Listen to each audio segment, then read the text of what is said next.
So today I have with me for an interview voice actress Queenie. How are you? I'm doing so well. Thank you so much for having me. I'm really excited to be here.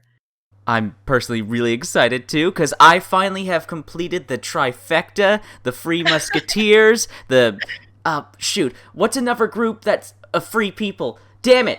Oh no, pressure.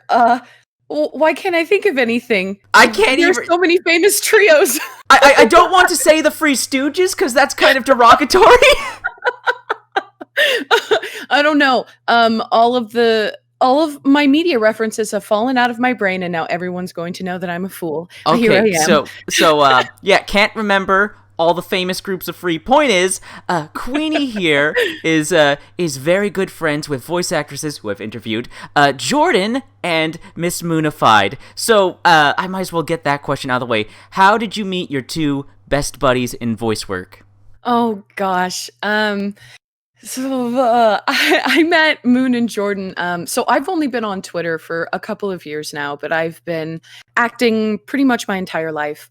In voice acting for maybe like the last 7-ish years. I'm really bad at time. I have a background in stage and musical theater. That's what I've done for I don't even know how long at this point. And when I was on a production, some of my friends were on Twitter and they forced me to get a Twitter for that show. And so we could all interact. And I fell into the voice acting community on Twitter. And Jordan was one of the first people I met, along with some other people in the community whose names I won't drop here because they're not safe for work actors. But so she and I talked a little bit. Unbeknownst to me, she was completely intimidated by me, and I had no idea. I just thought that she was really cool, so I would comment on her stuff and talk to her. And then Moon came along at some point and started commenting on my stuff, and I just thought she was the most delightful person ever. So I do that. I just kind of decide that I will be friends with you. If I like you, then I will talk to you. I'm that annoying extrovert friend. Oh, relatable. Hashtag relatable right there. But ever since then, you and Mooney, you three have been very, very tight. At least that's what Mooney tells me all the time. She will never stop talking about the both of you. Oh, gosh, she's just the most lovely human. We have our chat, and we'll throw comments in there if we've had a bad day or if we've had a run-in with somebody or need help, advice, or just to vent. I actually I had a great call with Moon this past weekend while I was on a drive. So we were on call for, maybe an hour or something, just whenever we can. They're two of probably the most wonderful people that I have met in acting in general, not just the not safe for work community. I will have links to both their Twitters and their socials in the description along with Queenie's, so feel free to check out her friends as well as my lovely guest here today. Thank you, audience. Now, I couldn't help but notice earlier, you said you've been basically acting your whole life. Does that include when you were a baby? Were you, pretending to be other babies when you were a baby? Well, look, if we're being honest, as a child, I'm told that I liked to pretend to be things a lot. And one of the things that I liked to pretend to be was a table. Now, hang on, wait, go with me here. This table was a special table. It was a glass top table, and the base of the table was a bear cub. It was just this huge sculpture, and I don't even know why we had it in our terrible tiny little house. It was too big and really weird and gaudy. I'm sure it was an heirloom or something. But as a kid, my mom told me that I liked to pretend to be the bear cub, and I would get under the glass top with the bear cub, and I would put my hands and feet up just like it, and I would try to hold up the table.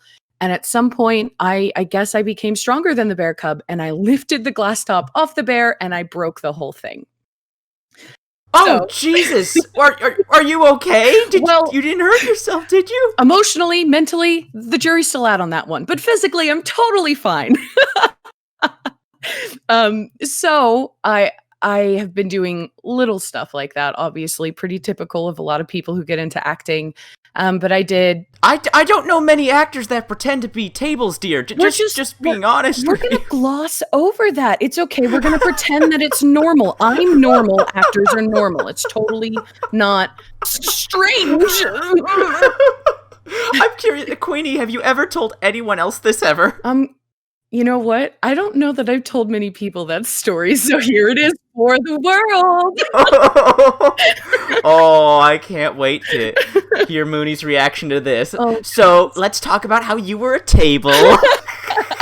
Yeah, I was a bad table. I was very poor. I didn't hold anything up, including the tabletop. I just made a mess, which I feel like is a perfect analogy for me as a human. So, I guess the real question is, lewd table audio when? Oh, you know what? I mean, I gotta give the people what they want, and I'm hearing them clamor for this lewd table audio, so I'll make sure to put it on my on my backlog list. Oh my goodness. Oh my goodness. So, well, now I might as well ask. So, Queenie, how did you get into not safe for work voice acting? Probably the same way that most people do. There are a lot of games and projects that kind of straddle the line, um, that aren't quite sexual content, but they're not totally safe for work. So maybe they have some romance in them, or maybe some violence, anything that's deemed mature content. And once you start a couple of those things, you also kind of see a little bit more the other side where things go full into not safe for work. Um, and as an actor, sounds are just sounds to me. Everything's just a performance, so it doesn't really matter to me if that's safe for work content lines or moaning sounds. You know what I mean? So it's just something that when opportunities come up, you think, yeah, I could do that, and then you enjoy it and you keep going with it. Fair, totally fair. Can you remember what your first not safe for work project was? Oh, that's a really great question, and if I'm being honest, I don't know the answer. It would have been such a long time ago. Wow.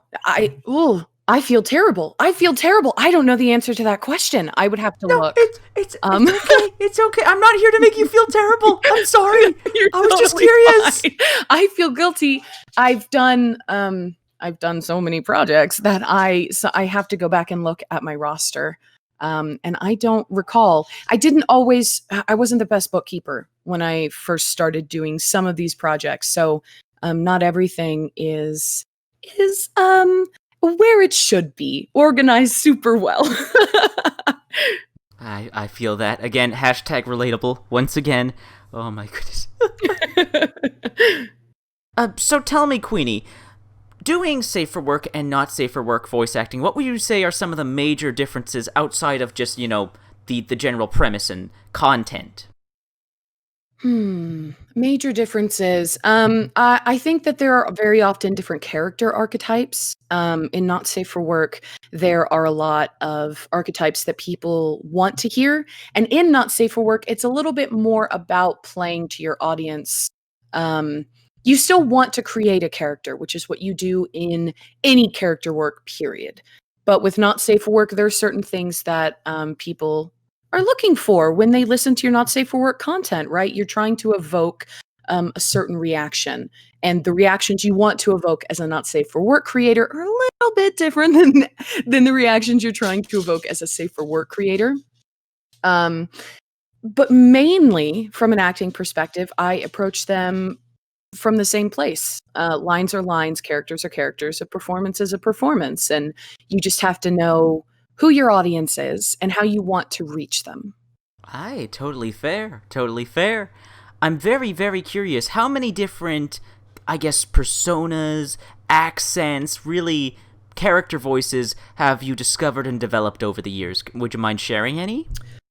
Oh, I, oh God, pressure. I can do a lot of different voices. Not all of them are suitable for Not Safe for Work. I have a lot of young kid voices that I love to do and use very frequently in my Safe for Work. I really like doing this one. It's a lot of fun. But I can't really use that in Not Safe for Work because it's clearly a child, and I don't cross those lines. So Of course. Don't ban me, YouTube. Right? Absolutely. I'm like, oh God, I'm so sorry. Yeah, I don't know. My voice is an enigma to me. I have a naturally, as you can hear, a naturally deeper female sounding tone. But I also can do higher pitched characters, and I'm kind of all over the spectrum. I can do a lot of cartoony styled voices, and I've got some accents. What are some of your favorite voices? Like, it can be safe for work, not safe for work. Just what are some of your favorite voices? The stuff you like, you want to showcase to all your clients. Favorite voices. I love when someone allows me to do deeper voice females. A lot of people are, they want this one up here. And it gets annoying. It gets not annoying. That's wrong. Don't say that, Queenie. Don't say that. It gets old. Repetitive. It gets repetitive. That's the word I was looking for. It gets repetitive. But I really enjoy when people allow me to sit down here and just get a little bit closer, a little more intimate. It's fun to be able to play in that range a little bit more, and that kind of is tied a little bit to femdom work. A lot of people who follow me or make requests like that kind of content. So that's something that they tend to like hearing in that type of content. Yes, I can see why. Mm-hmm. Yes. I can be mature about this. Remain calm. Oh my. You got this. I'm so sorry. Did I do something that you enjoy? Oh, bye. It's cool. It's cool. We got this. I'd apologize, but I'm not sorry. That's great. That's great. Thank you. Please, be yourself. Yes. I see why BB, Miss Sporzo Black, is so fond of you. Oh, goodness. Talk about another incredible voice actor. Oh, truly, just a voice of liquid velvet. My goodness. Liquid velvet. I'm writing that down. Please go ahead. It is yours. But would you mind sharing more of your experience with the voice acting community, safe for work, not safe for work? Just, like, what's your opinion on these communities, your opinion on the voice acting community as a whole? Like, from my personal experience, it's been, I'd say 95% just absolutely lovely and supportive, but I can't speak for everyone, of course.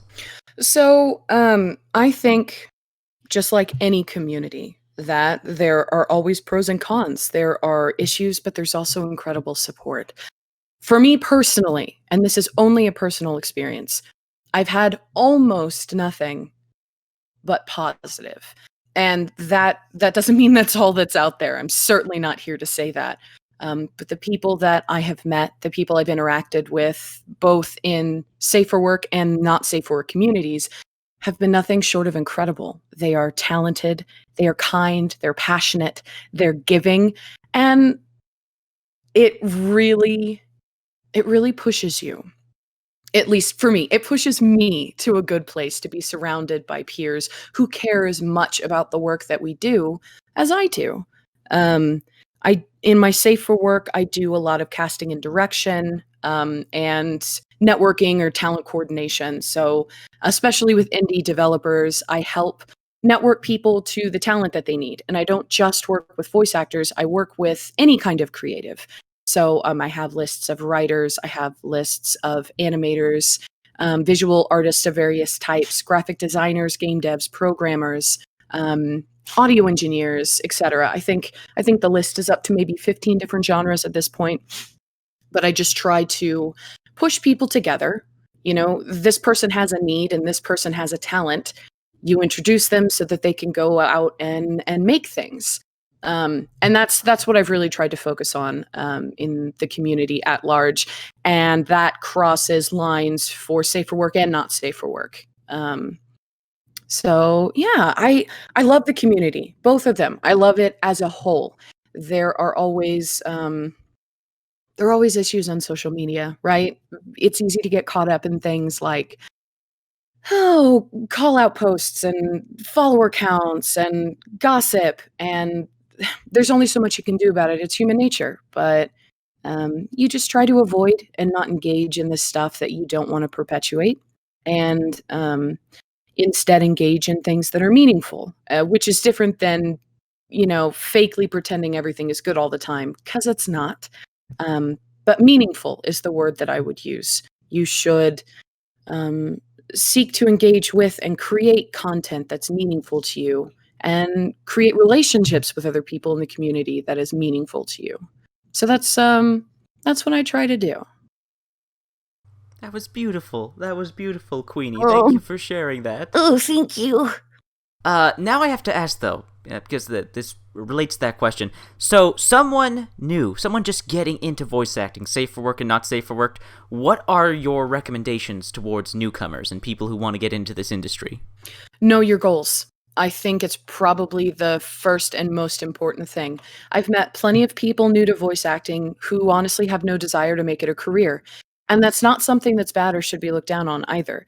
They just want to do things. They're passionate about something, about creating something. And people are allowed to have hobbies or do things on the side if it's what makes them happy. So if your goal is simply to just have fun, it's going to put you in a different place than if somebody came to me and said, "Hey, I'm working to make this my career. In a few years, I want to move to X location and work with X people." Your track is going to look different. So you need to know and understand where you want this to take you and how serious you need to take it. Aye, really great advice. Really great advice. What about the technical side of things? What programs or perhaps hardware do you recommend for if you want to get serious into voice acting? First and most important thing, honestly, almost more important than anything else, is your space. And it is something that people overlook.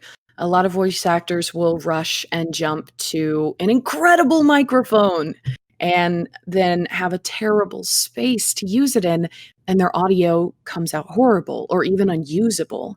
You need a treated space. And that means you need to look into soundproofing and sound dampening as well as acousticking.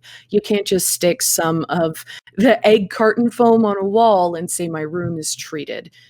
You need to know where you're going to be located in that room. You need to address issue areas like corners or other places that are really reflective. Any outside noises. Every space is different. So everyone's going to need something different for that space. But I'd say look at your space first. You can make lower end microphones sound pretty darn good with a well treated space. Great advice. Bloody great advice. So, moving on from professional questions to more personal questions to get to know you a bit better, Queenie, if you're down for that. Hi, yes. So, tell me, what are some of your favorite hobbies outside of voice acting? Arts, sports, playing video games, whatever. Like, what do you like to do in your what do you like to do? Let me reword that. What do you love to do in your free time? Question, could you please define free time? Oh, when you're not working? Does not register. What do I do when I'm not working? Not enough. Not enough things. I'm a workaholic, in case you hadn't guessed, by now. I spend too much time working, and but when I'm not working, I do things, I swear. Panic, panic, panic. What are your hobbies? You got this. I believe in you. I mean, like a lot of us, I watch a lot of media, right? I really enjoy storytelling and narratives. Oh my goodness. My dog is just walking circles around me, and she is so loud. Oh, that's fine. She can be a part of the interview. Hello. She is. Oh gosh, please stop, honey. I'm gonna lose my mind.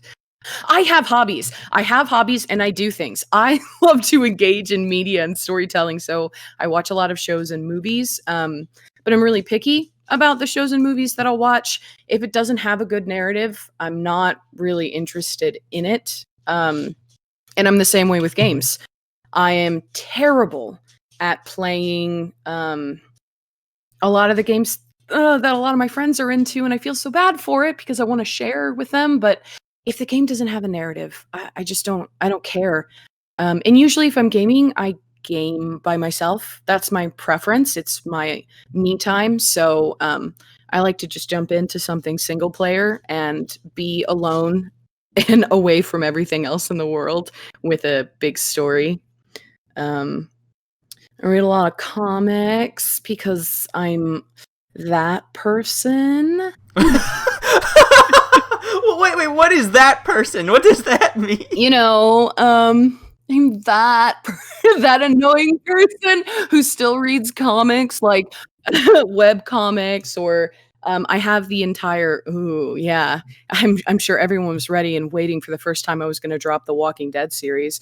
I have the entire Walking Dead comic series because I'm obsessed with zombies. Pretty much any zombie media is an exception to my meaningful story rule. If there are zombies in it, I'll give it a chance, no matter how garbage it is, because I love zombies. Okay, I need to test this. I need to test this. So something with space zombies. Would you be interested? 100%. I'm there.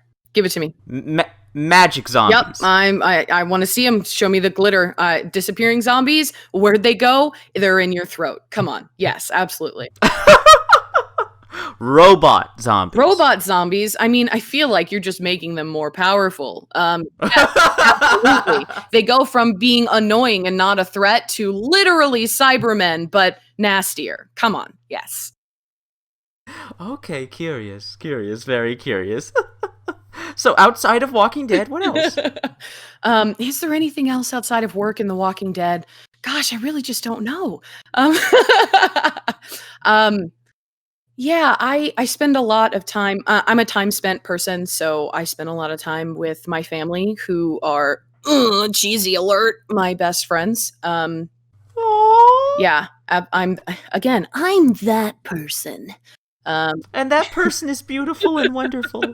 My sister is honestly my best friend, and so is my dad and my older brother. We're really tight, and I go back to see them as often as possible, and have done since I moved away for college.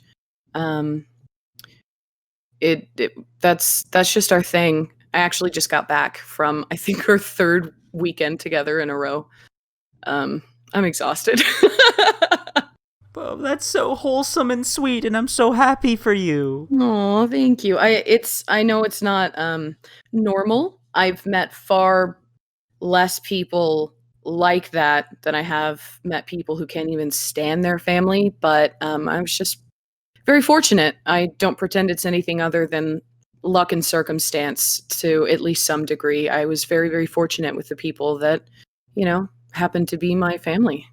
Happy to hear. I'm happy to hear. Now, I'm sorry to regress to a previous question, but I couldn't help but wonder. So you say storytelling. You're interested in anything with a good story. Mm-hmm.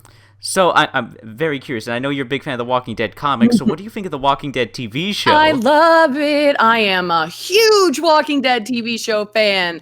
I'd almost say more than the comics, but I don't know if more is appropriate because they both just do things in such different ways. I think one of the things that draws me to the show, maybe a tad more than the comics, is that the show does an even better job of creating, oh gosh, this does relate to what I just said, creating the family. The main characters are that family, and they become that family. And you see that, I think, in a more powerful way in the show than you do in the comic. And that's one of the things that I think is incredibly successful about the show. However, I know there are a lot of people who got bored with the show and they're not huge fans, and that's totally fine. I completely get it. I think the reason that I never got bored with The Walking Dead, no matter how many times I've watched it, is that as much as I love zombies, I know that it's not a zombie show. Zombies are just the setting. It's something that happens in the background, but this show is about the human experience and the depth of human emotion. It's about seeing yourself in situations most people would never have to experience, and knowing, what makes you you. How far can you go before you're not you anymore? And what choices do you have to make? And I think that comes off to some people who are just there for the zombies as waffling or inconsistent character work.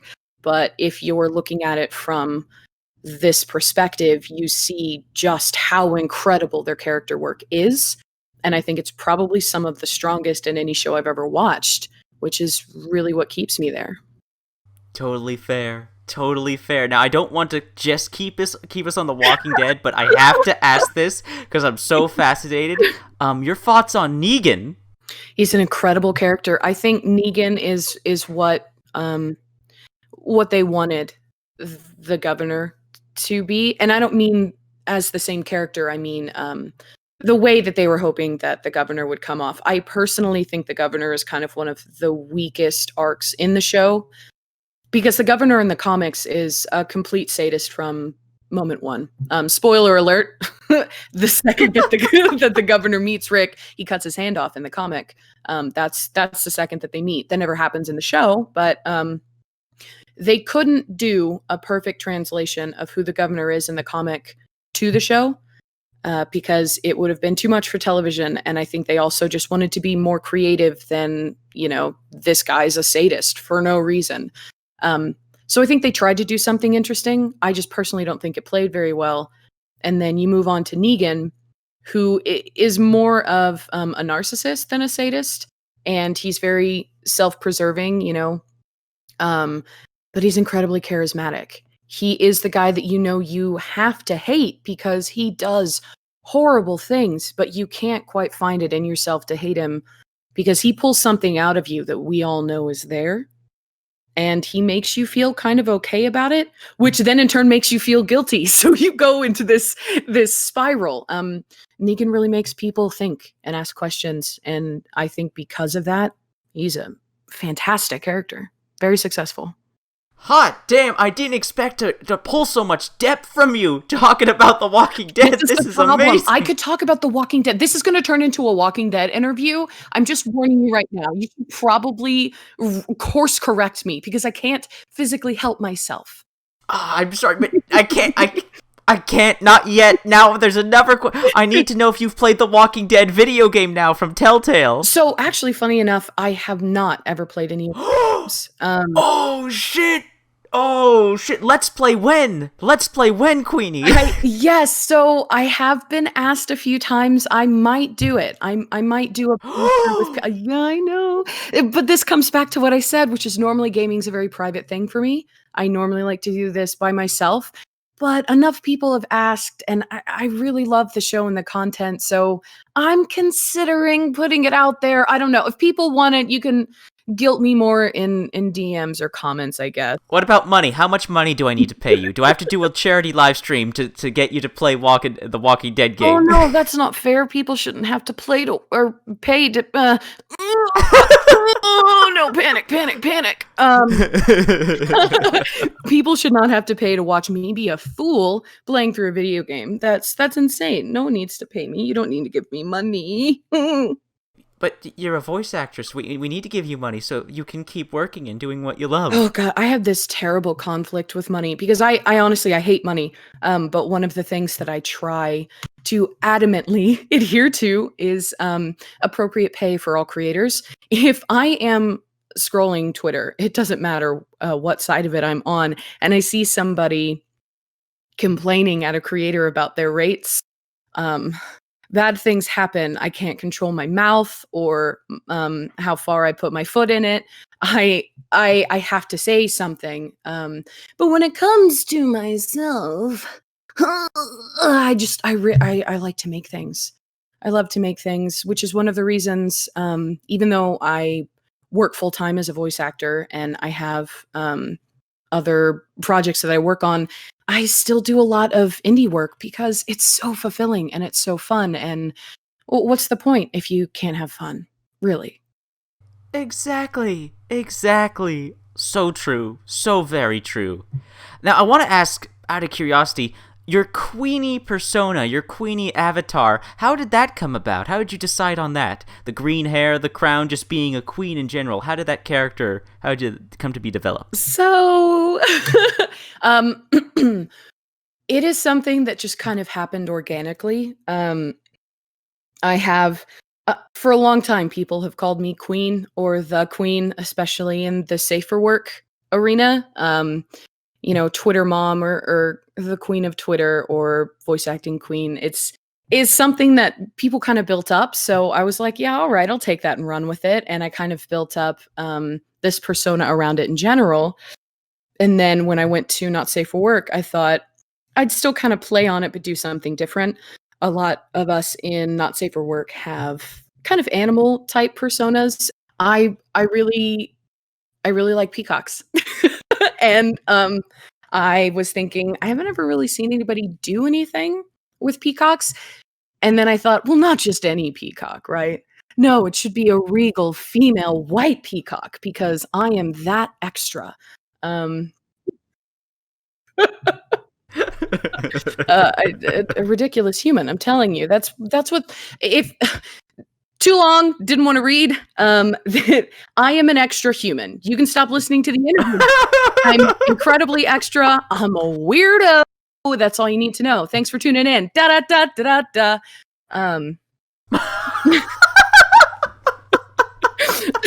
So yeah.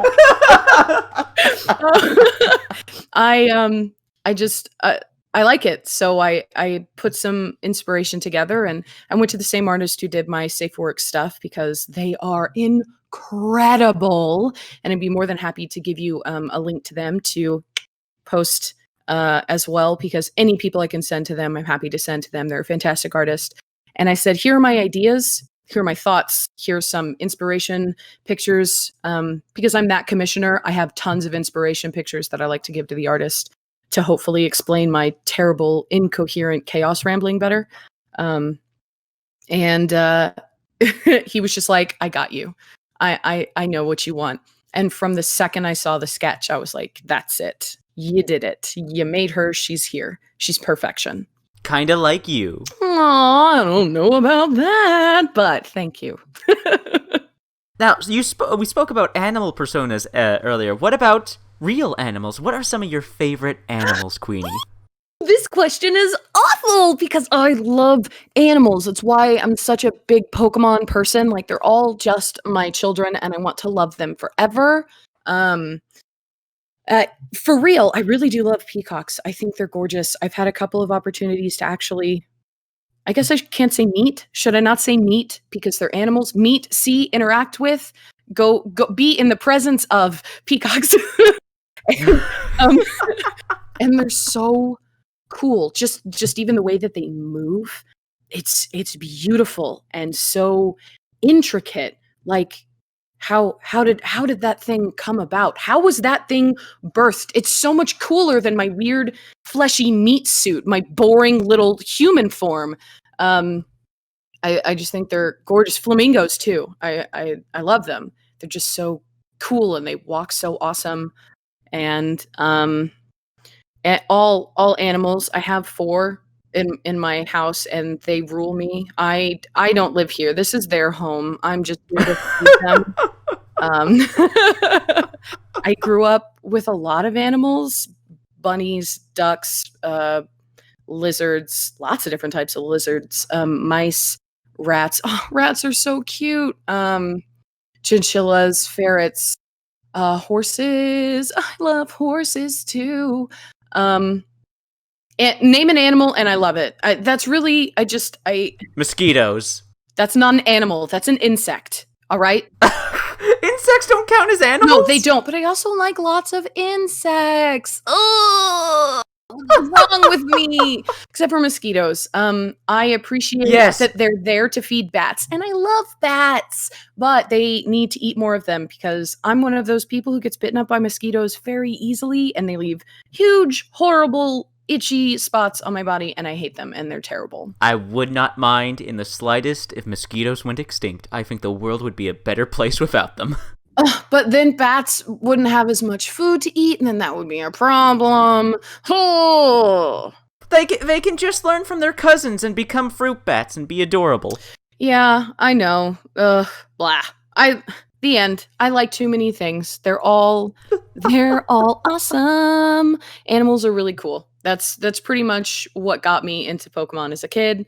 because they're just animals that will be with you forever. Have you ever played Pokemon with Miss Moonified? She also deeply loves Pokemon, and I think you two playing Pokemon together, that would cause a cascade event or something, like the universe would implode on itself.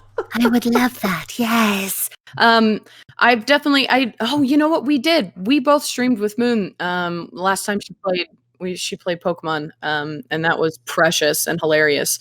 I love Pokemon aesthetically. I will never claim to be an incredible Pokemon trainer. There are a lot of people who tactically are able to play Pokemon much better than I ever will be, and I'm fine with that. I do not need to be the best at that. All I want to do is catch every single Pokemon. Everyone. But doesn't catching every single Pokemon inherently make you the best? Yes, 100%. You heard it here first. Ladies and gentlemen, Gamertron has decided I am officially the best Pokemon trainer in the world. I'm glad you're embracing this. Just believe in yourself. Thank you so much. I've worked so hard for this day, and I've trained for so long, and I just wanted to be the very best, like no one ever was. There it is, finally! That was like pulling teeth to get you to say that, but you finally said it. There we go. Look, it's just like The Walking Dead. If you get me off on one of these tangents, I can't help myself. And then I'll start singing the song, and then our interview is 5 hours long, and it just, I can't do that to you. Wait. Queenie, you're a singer? You can sing? Yes. Any chance we can get a small sample? What do you want me to sing? Something, just a song you really love. Stars shining bright above you. Night breezes seem to whisper, I love you. Birds singing in the sycamore tree. Dream a little dream of me. Oh my god. Oh my god. Oh, that was amazing! Holy shit! It's just my humming song. You know, you have a song that just like comes to mind whenever you're bored. I don't know why, but that's it. That was still so beautiful. Oh my god! Thank you. So much talent. So much talent. Oh, you're so nice. Okay, last personal question before we move on to silly bullshit questions. I'm curious. Favorite foods? Oh, in case you hadn't learned this about me by now, I have trouble selecting favorite things because I love things. I have so much love to give to this world, and I just want to love all of it. I love food. I really do. I love food and I love cooking. It's a social event for me. I like sharing food with people. I'm really bad about feeding myself. If I'm alone or if I'm working and nobody's around, I won't even get up for 14 hours, let alone feed myself. But if I'm with people or if there's an event or like with my family, food is what everything revolves around. It's the heart of everything that you do. And we spend so much time in the kitchen, and I love to feed people. I love to try new things. I'm the kind of person who cooks by smell. So you can ask me how many tablespoons of something I put in a recipe because there's no answer to that. I know what to put in it because I smell it. That's just what it is. Which doesn't answer your question. I'm very good at doing that. Circumventing the question that has been asked when I don't have an answer. So I will talk until you forget what you asked and then you think I answered it. Okay. Are there any particular favorite fruits, or you just love all the fruits? All the fruits. Raspberry, pineapple, mango, strawberries. All the fruits, all of the food. Oh, I love sushi. It's probably one of my favorite things in... Wait, sushi's a fruit now? Yes, I've decided. Sushi is my favorite fruit. Sushi is a fruit, and anyone who argues with me will go down.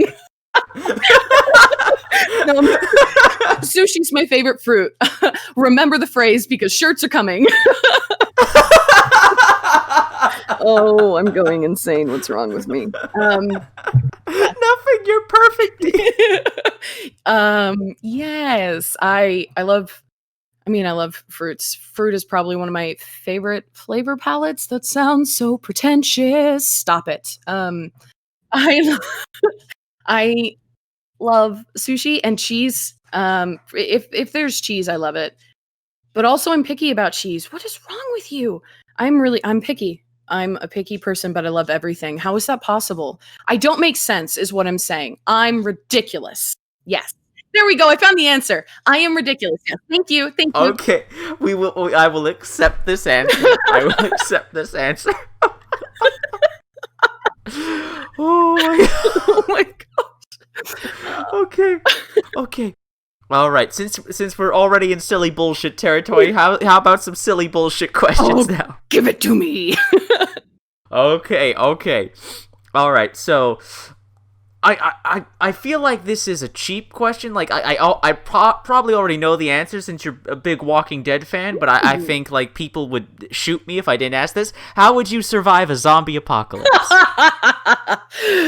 The only way I can. By being the last one standing. Guaranteed. Not. It wouldn't be. I'd probably go down pretty quickly because I'm just your average individual. But I think I've got an okay plan. I've got I've got my squad to get to, and we've all got useful skills.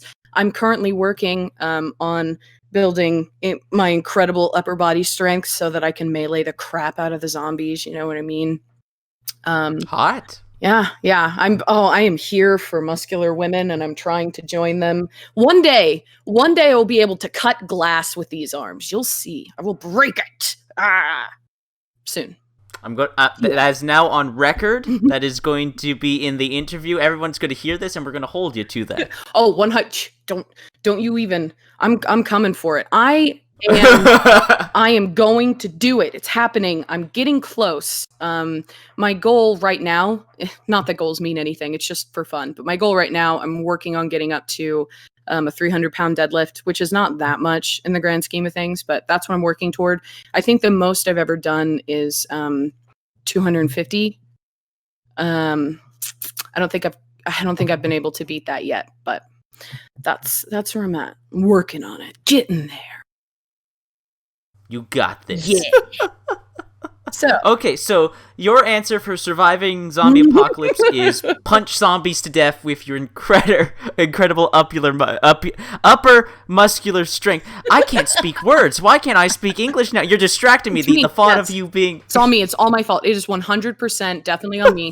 Please do blame me. You can put a disclaimer at the beginning that I started sucking your brain energy away with my insane chaos. I'm just a black hole. Is that a kink? Is that a fetish? Do you want it to be? Oh, why'd you have to say that? Next question. This may be the most difficult question I ask in every interview. Okay. So, Queenie, tits or ass? Ass. But why? Because ass. 100%. Every time. All the time, every time. 100%. Okay, I guess I can't argue that. I mean, hey, look, that's something that I also tried to do in Not Safe for Work, in my Not Safe for Work. That's such an annoying thing to say, is promote healthy sexual experience and body positivity. I know that that's the point where a lot of people are going to roll their eyes. They just want to hear me moan. That's fine. You can hear that on Twitter. You can go back. I promise. You don't have to listen to me, on a soapbox. But yeah, I really try to push that and embrace that and interact with things that people would normally find toxic or act in toxic ways towards, and find ways to improve upon that with positivity. And I personally, I'm a pear-shaped woman, and I love me some other pear-shaped women. So we got legs and ass for days, and that's where we're at, and that is okay. That's more than okay. That is more than okay. Yes, we are well past okay into hell yes territory. Absolutely. Yes. Mm-hmm. Uh-huh. Yes. Mm-hmm. Mm-hmm. Where was I going with this? Next question. Yes. So I'm very, very curious. If you could construct the perfect audio with your fellow VAs, what would it be, and who would you bring with you? The perfect audio. You mean It can be whatever you want. Whatever you want. Just like something you want to. It's something you could. It could be an anime, a movie, video game, whatever. Like it could be something you want to voice act in, and you want to bring some of your friends along. What would it be, and who would you bring along? you just made my choices even larger. Did we not cover like how indecisive I am as a person? Like, did you not understand what I said about I love all animals and all food and all everything? Like, I can't. How am I supposed to choose? Okay. We'll make it narrow. Yes. We'll make it narrow. Not safe for work. It's not safe for work. Boom, Does that help? Oh God, that helps so much. Actually, that's kind of what I'm doing with my my 10K thank you audio, which takes a while because everything I do takes time. I'm sorry, I'm so slow as a human being. So I put out a form on Twitter, and I had anybody who was interested in signing up sign up with their information on the form so that I could include as many people in the collaboration as possible. And my goal with that was to work with people I've never worked with before, help beginner VAs who might not have much outreach get some visibility, and also just to do something fun with my friends. So I made up this skit idea, which I won't say out loud because it's still a surprise.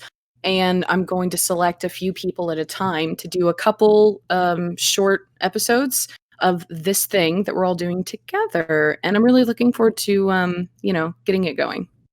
Oh wow. Okay. We got a sneak peek at an upcoming project from Queenie. Nice. I was a 2-for-1 question. Sweet. Oh boy. Well, we're getting near the tail end of the interview, Queenie, and I like to do something a little special and a little different with these interviews, if you don't know. So now comes the part of the interview where you get to ask me questions. It can be as serious, as silly as you want. I am an open book for you. You can ask me anything. What got you into the Not Safe for Work community? Pixie Willow. Of course. Absolutely. So, I was making videos on the upcoming video game Subverse, just talking about it, promoting it, and whatnot, and she left a comment on one of my YouTube videos. Eventually, we got to talking in private DMs, and she's my best friend now, and I love her and adore her and would do anything for her. That is beautiful. I love that so much. Really, Pixie has done so much for the voice acting community, and I cannot thank not only them, but so many other Not Safe for Work voice actors for everything that they have put out there and everything that they do for each other. It really is probably one of the most supportive corners of the internet that I have ever found myself in. So that doesn't surprise me at all, but I'm very happy that Pixie reached out to you. Eventually she let me join the AVA Discord, and then I just met everyone else from there. Oh, that's beautiful. So, prior to the Not Safe for Work community, you were doing mostly regular game reviews.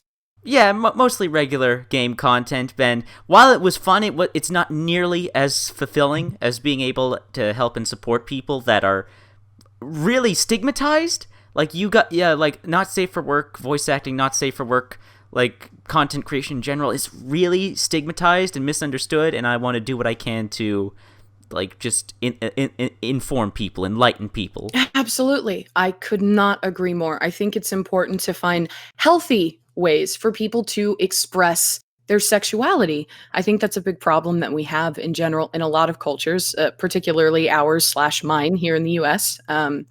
It's something that needs to be addressed. I think the way that we approach sexuality for the most part is very unhealthy. It's very toxic and extreme. You know, it's either completely hidden, 100% unacceptable, or utter debauchery, and not fun debauchery. You know, it's degrading and devaluing to people, and unfortunately a gateway to a lot of negative things that, you know, none of us want to support.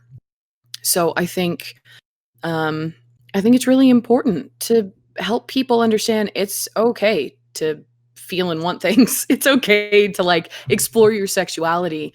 Let's just, treat people like humans and not be garbage. You know what I mean? Exactly. Exactly. So now that you have gotten a taste for the not safe for work side and you're interested, what can we expect from your work and your channel in the future? Well, more interviews, of course, more interviews. Covering a few more not safe for work games.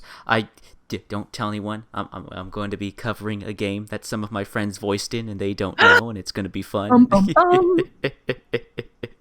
Outside of that, future coverage, of course, of Subverse, since I'm now basically friends with almost the whole cast. Gonna be super weird playing that game and like, hey, I know that person talking right now. That's my friend. God, this is strange.